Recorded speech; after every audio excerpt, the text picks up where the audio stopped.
विधानसभा में खनन के मामले में सवाल वापस लेने के एवज में रिश्वत की मांग को लेकर बाप पार्टी के विधायक जयकृष्ण पटेल एसीपी के द्वारा धरे गए थे। ऐसे में सदाचार कमेटी ने आज फिर उन्हें बुलाया और तमाम बातें उनसे पूछी गई। तमाम चीज़ों और तमाम तथ्यों को सामने रखने की बात हुई और उनके साथ ही एसीबी के जो जांच अधिकारी हैं संदीप सारस्वत, वो भी मौजूद रहे। उनसे भी पूरे मामले की जानकारी ली कि आखिरकार किस तरह से उनको पकड़ा गया, किस तरह से 20 लाख रुपए बरामद किए और जांच कहां तक पहुंची है, क्या कुछ तथ्य सामने आए हैं। उन सब बातों को लेकर एसीबी के अधिकारी भी पहुंचे और उनसे तमाम चीज़ें पूछी, क्योंकि जेल में रहने के बाद उन्हें जमानत मिली और जमानत के बाद ये बाप विधायक बाहर आए थे। ऐसे में तमाम जो सवाल है वो फिर से पूछे गए हैं और जो कमेटी के चेयरमैन हैं सदाचार कमेटी के कैलाश वर्मा, उन्होंने मीडिया से आकर तमाम चीज़ों की बातें सामने रखी कि आखिरकार आज क्या कुछ बातें उनसे पूछी गई हैं और क्या कुछ रहा। उसको लेकर हम सुनवाते हैं कि कैलाश वर्मा ने क्या कुछ कहा। अभी भी जांच जारी है और जांच से जुड़े हुए तथ्य जो इस आरोप के माध्यम से सामने आए, समिति उन तथ्यों की जांच कर रही है और तथ्यों की जांच करने के बाद में जो अनुसंधान अधिकारी और माननीय विधायक बागीदोरा जयकृष्ण पटेल, उन दोनों को समिति ने सभी सदस्यों के साथ में सुना है और सुनने के बाद में जो तथ्य सामने आए हैं उनका अध्ययन समिति करेगी और अध्ययन करने के बाद में हो सकता है उचित राय भी कहीं पे लेनी होगी तो भी लेंगे और उचित राय लेने के बाद में इसका समिति फैसला करेगी। ये इसकी रिपोर्ट कब तक दे दी जाएगी? इस सत्र में दे दी जाएगी या टाइम लगाओगे अभी?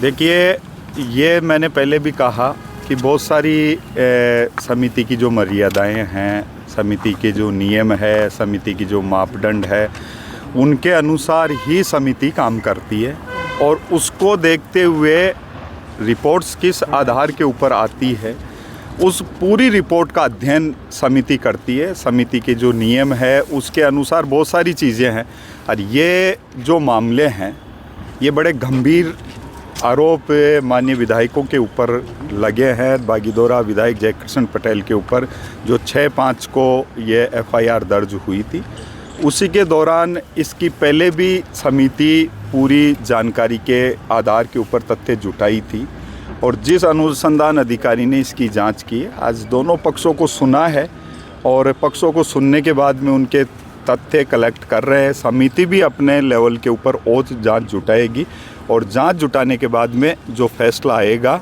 वो फैसला पेश करेगी। जयकृष्ण पटेल की ओर से क्या कोई बेगुनाही के सबूत देने की कोशिश की? देखिए, जब भी कोई मामला ऐसा होता है तो उस मामले के अंदर कोई न कोई किसी भी प्रकार का, किसी भी लेवल का, किसी भी दल का कोई विधायक हो या प्रशासनिक तौर के ऊपर अगर किसी के ऊपर कोई गंभीर आरोप लगे तो वो कहीं ना कहीं बचने के बेगुनाही के आरोप तो तथ्य तो पेश करता ही करता है। तो इसमें मैंने पहले भी कहा कि जो तथ्य है, जो रिपोर्ट्स है, जो हमारे पास में आई है वो समिति की गोपनीयता है। उसको समिति गोपनीयता को कभी बार उजागर भी नहीं करती, मगर जिस दिन तथ्य सामने होंगे, स्पष्टता सामने होगी, आपके सामने बखूबी रखी जाएगी। उनको वापस पूछताछ के लिए बुलाएंगे या अब हो गई, पर्याप्त है? लास्ट हियरिंग हो गई। देखिए, ये बात भी मैं आपको जब ही बता पाऊँगा जब इस पूरी रिपोर्ट का समिति अध्ययन कर लेगी। कहीं पे लीगली राय लेनी होगी तो वो भी लेगी और कोई तथ्यों के लिए भी अगर ऐसी कोई बात होगी तो समिति बुला सकती है, स्वतंत्र है, क्योंकि ये सदाचार समिति मान्यों के व्यवहार से, आचरण से, उनके किए गए कामों से जुड़ी हुई है और इसमें समिति स्वतंत्र है। क्या कोई वॉइस सैंपल, क्या कोई क्रॉस चेकिंग ऐसी कोई कराने की कोशिश की गई आज? देखिए, यह है कि जब पक्ष दोनों होते हैं, दोनों पक्षों को सुनने के बाद में बहुत सारी रिपोर्ट्स आती है। रिपोर्ट्स को देखने के बाद में अभी वो देखे गए और समिति के अंदर जो माननीय 11 मेरे अलावा और सदस्य हैं, उन सब के साथ में बैठ के एक एक तथ्य की जानकारी हम जुटाएंगे और उसके अंदर अगर ऐसी कोई बात आएगी और किसी एक पक्ष के द्वारा दूसरे पक्ष के द्वारा ये कहा जाएगा तो उस लेवल तक भी समिति पहुंच सकती है। Thank you sir. तथ्य जो उनके पास हैं संबंधित उस प्रकरण के, उन दोनों को अनुसंधान करके और नियम अनुरूप जो कार्रवाई बनती है वो कार्रवाई करके अध्यक्ष महोदय के सन्मुख रख दी जाएगी। उसके बाद ही हम कुछ आपको, क्योंकि अभी निर्णय पर अभी नहीं है, अभी पूर्ण निर्णय पे नहीं है। उन लोगों के भी पहले मामला आया तो उनको बुलाया गया, उनके पास जो थे उन्होंने दिए, फिर उन्होंने समय मांगा, फिर पत्रकार महोदय आए, फिर उनके पास जो साक्ष्य थे उन्होंने दिए, उनको देखा हमने। अब उन्होंने और अपने कुछ साक्ष्य रखने को कहा है, उनका और इंतज़ार है, वो भी आ जाएंगे। इसी प्रकार से पटेल साहब का भी जो बाप पार्टी का चल रहा है मामला, तो उसमें वो जो संबंधित जिन्होंने शिकायत की थी उनका भी साक्ष्य जुटाए जा रहे हैं कि वो इस व्यवसाय से जुड़े हैं, कहाँ से कैसे क्या उनका किस प्रकार के काम रहे उनके, और पटेल साहब का उसमें क्या लिंक है वो भी जोड़ा जा रहा है। और आज आधिकारिक तौर पे अधिकारियों ने जो अपने उनके पास में जो अनुसंधान किया, वो अनुसंधान की भी रिपोर्ट आ गई और वो भी उन्होंने रख दिया। अब सबका सामूहिक रूप से अध्ययन करके और एक दिन विशेष बैठक रखेंगे, हम लोग अध्ययन करेंगे और समिति अध्ययन करने के बाद उसका हम लोग अनुसंधान अब करके और जो हमारे को उसमें उस अनुसंधान के बाद जो रिपोर्ट निकल के आएगी वो बनाकर और अध्यक्ष महोदय के सन्मुख पेश कर देंगे।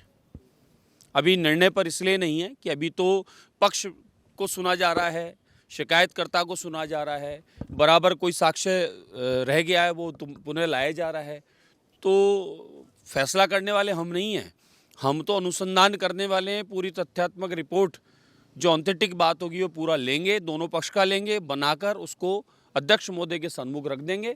अनुसंधान हमारा पूर्णतः समिति जिम्मेदारी पूर्वक करेगी, क्योंकि हमारी जीरो टॉलरेंस की सरकार, केंद्र सरकार आदरणीय मोदी जी के नेतृत्व में है और राजस्थान सरकार मुख्यमंत्री भजनलाल शर्मा साहब के नेतृत्व में पूर्णतः जिम्मेदारी पूर्वक और हमारे भाजपा के शासन में कहीं भी किसी का कोई अहित ना हो और किसी भी रूप में कोई किसी षड्यंत्र में फंस भी ना जावे, उन दोनों बातों को देखते हुए पूरा अनुसंधान करेंगे जिम्मेदारी पूर्वक और जो रिपोर्ट निकल के आएगी वो अध्यक्ष महोदय के सन्मुख रख देंगे। देखिए, मैं अनुसंधान कर रहा हूँ माननीय विधायक बागीदोरा का जो ट्रैप प्रकरण है उसमें, तो उसमें सदाचार समिति जो माननीय हमारे हाउस की जो सदाचार समिति है उन्होंने साक्ष्य देने के लिए आज बुलाया था, तो वो साक्ष्य देकर और अभी हम बाहर आए हैं। किस तरह की आप अब तक की पूछताछ में आप लोगों के सामने क्या बात आई थी? अनुसंधान पूर्ण हो चुका है इसमें और अभी कंप्लीट चार्जशीट अगले हफ्ते में पेश कर दी जाएगी। तो इसमें माननीय विधायक के अतिरिक्त जो हैं अन्य जो प्राइवेट पर्सन्स हैं उनके खिलाफ जो है पूरी चार्जशीट पेश की जा रही है। क्या वो एमएलए भी मानने को तैयार है कि इस तरह की घटना हुई थी, ट्रैप हुए थे वो? देखिए, वो तो सबको अपना सेल्फ डिफेंस का अधिकार होता है और हमारे द्वारा जो है चार्जशीट उसमें पेश कर दी गई है। कोऑपरेट कर रहे थे आपको पूरी जांच में? बिल्कुल बिल्कुल कोऑपरेशन रहा है पूरा उनका। कहीं आज किस तरह की चर्चा रही इसमें? जो सदाचार समिति के जो सभापति हैं माननीय बगरू विधायक और अन्य विधायकों द्वारा जो है उनके जो क्वेश्चंस थे इस अनुसंधान के संबंध में वो उनके द्वारा पूछे गए थे, जिनका हमारे द्वारा उत्तर दिया गया है। जी, रंगे हाथों पकड़ा था।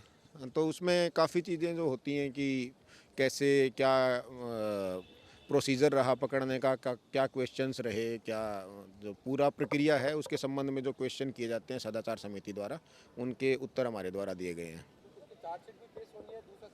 चार्जशीट जो है वो माननीय विधायक और जो पहले जो अभियुक्तगण पकड़े गए थे उनके विरुद्ध ऑलरेडी पेश की जा चुकी है।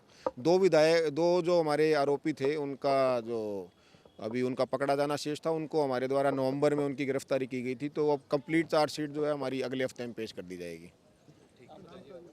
संदीप सारस्वत, मैं अतिरिक्त पुलिस अधीक्षक ACB। Thank you. Kailash Verma ने कहा कि तमाम तथ्यों पर जानकारी ली जा रही है और तमाम चीज़ों को सामने रखकर जो चाहे उस पर लीगल राय लेनी पड़े उसको भी हम मद्देनजर रखते हुए इन सारी चीज़ों को खंगाल रहे हैं और अभी जांच जारी है। ऐसे में विधानसभा के सामने हम जांच पेश करेंगे, कब करेंगे ये तो उन्होंने नहीं कहा, लेकिन अभी भी जांच जारी ये वो कह रहे हैं। तो ऐसा लग सकता है कि अभी भी और वक्त इस पूरे मामले में लग सकता है। बाप पार्टी के विधायक को जब पकड़ा गया था तो 20 लाख रुपए के बरामद भी होते। ऐसे में वो जेल भी गए थे, और जेल में आने के बाद जमानत पर रहे। लेकिन तमाम चीज़ें सदाचार कमेटी के सामने अब आई हैं। सदाचार कमेटी फिर से इन तमाम मामलों को खंगाल रही है। हालांकि लंबा वक्त हो गया और कितना वक्त लगेगा ये तो अभी वक्त ही बताएगा, लेकिन तमाम चीज़ों पर लगातार सदाचार कमेटी है वो पूरे मामले को ध्यान में रखते हुए कि जिस तरह से 3 विधायकों का मामला भी सामने आया था, वो भी कल पेश हुए थे, उनसे भी तमाम चीज़ें ली गई हैं और अभी भी लगातार उनसे पूछताछ चल रही है। अब देखना ही होगा इन दोनों मामलों में आखिरकार जो कमेटी है कब अपनी रिपोर्ट पेश करती है और क्या चीज़ें सामने निकल के आती हैं, और उसके बाद विधानसभा अध्यक्ष क्या कुछ फैसला लेते हैं। विधानसभा सत्र भी 28 जनवरी से शुरू होने वाला है। तमाम चीज़ें उसमें भी शायद ये देखने को मिल जाए। पॉलिटिकल पंचायत के लिए जयपुर से दर्शक गुजर।